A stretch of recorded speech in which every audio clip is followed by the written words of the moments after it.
বুখারী শরীফের 1257 নম্বর হাদিসের মধ্যে মায়ের নবী সাল্লাল্লাহু আলাইহি ওয়াসাল্লাম বলেছেন যে একজন মানুষ যখন মারা যায় তাকে যখন কবরের মধ্যে রেখে দেওয়া হয় মুনকার নাকির আসার আগেই তাকে আবার বসিয়ে দেওয়া হয়।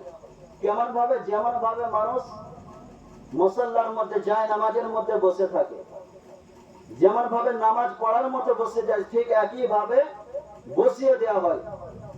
তো আল্লাহ মৃত্যু কোন জিনিসটা? আল্লাহ পাক এখানে মৃত্যু বলেননি, সাদ বলেছেন। সাদ গ্রহণ করতে হবে। যে সময় মানুষ দুনিয়াতে এসেছে, আসার পরে যে মৃত্যু বরণ করলো, তার রূহকে বের করে নেওয়া হলো, আল্লাহর হুকুমকে কেড়ে নেওয়া হলো। নেওয়ার পরে যে সময়টায় তাকে কবরে পৌঁছে দেওয়া হলো, এবার কবরে যাওয়া এবং যে সময় মৃত্যুবরণ করেছে এই সময়টুকুর নাম হচ্ছে মৃত্যু। এই সময়টুকুর নাম হচ্ছে মৃত্যু। কবরে যাওয়ার সাথে সাথে তার বডি